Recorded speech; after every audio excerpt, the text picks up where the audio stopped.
नमस्कार दोस्तों, कैसे हैं आप लोग? आशा करता हूँ अच्छे होंगे। तो मस्त रहिए, स्वस्थ रहिए और हमारा यूट्यूब चैनल देखते रहिए। तो आज हम लोग दोस्तों एक नया टॉपिक पे डिस्कस करने जा रहे हैं और टॉपिक का नाम है मोटा अनाज। तो मोटा अनाज के बारे में हम लोग कुछ बातें आज डिस्कस करेंगे जो बहुत ही इम्पोर्टेंट है।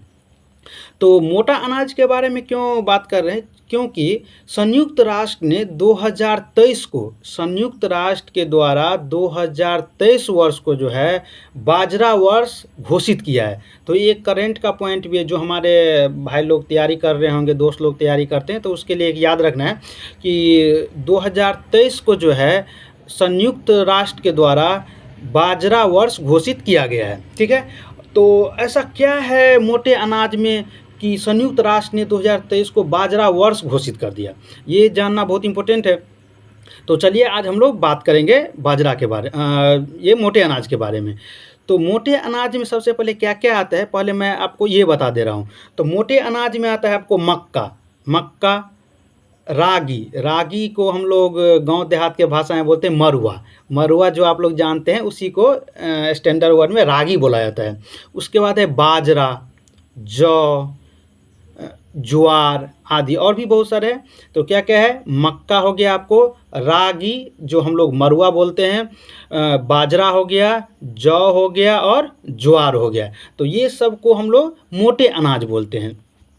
तो ऐसा क्या है मोटे अनाज में? अब देखिए दोस्तों क्या है कि आजकल आज पूरे दुनिया जो है, हमारा भारत ही नहीं पूरे दुनिया का जो एक बहुत बड़ा आबादी है वो कुपोषण से शिकार है। और ये मैं नहीं बोल रहा हूँ, ये विश्व स्वास्थ्य संगठन का रिपोर्ट है दोस्तों। आप करंट में पढ़िएगा, कहीं मिलेगा आपको कि विश्व स्वास्थ्य संगठन, ये 2000 मई का है, 2023 मई का रिपोर्ट है कि विश्व स्वास्थ्य संगठन के द्वारा बताया गया है कि पूरे विश्व का बहुत बड़ा आबादी जो है कुपोषण से शिकार है, कुपोषण का शिकार है।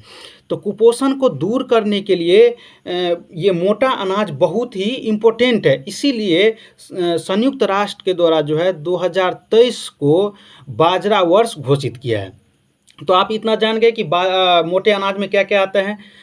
और आगे बात करते हैं कि मोटे अनाज में ऐसा क्या है। तो मोटे अनाज जो हम लोग अभी बताए हैं दोस्तों जितना है, उसका अगर आप 100 ग्राम सेवन करेंगे, मोटे अनाज 100 ग्राम सेवन करेंगे तो उसमें 7 से 12 7 to 12 ग्राम जो है प्रोटीन मिलता है। और प्रोटीन कितना इम्पोर्टेंट होता है शरीर के विकास के लिए आप लोग जानते हैं।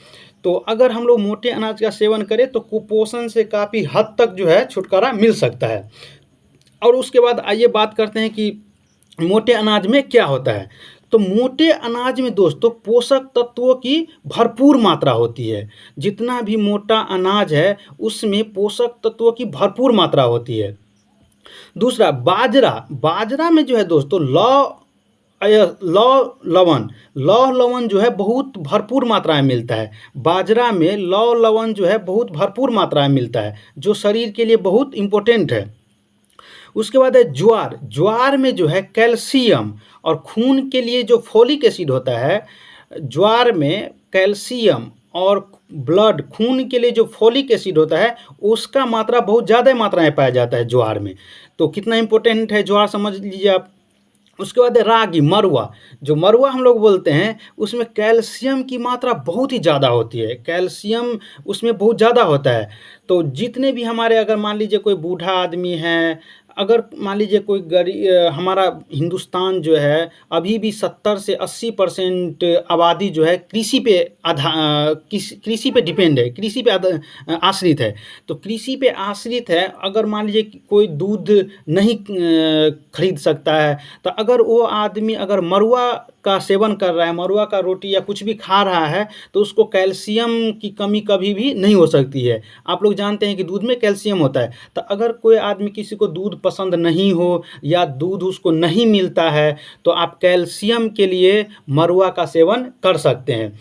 तो आज जाने आप लोग कि कितना महत्वपूर्ण है हमारे लिए मोटा अनाज। उसमें बहुत सारे पोषक तत्व होते हैं और 100 ग्राम अगर मोटे अनाज का आप सेवन करते हैं उसमें 7 से 12 ग्राम जो है प्रोटीन होता है।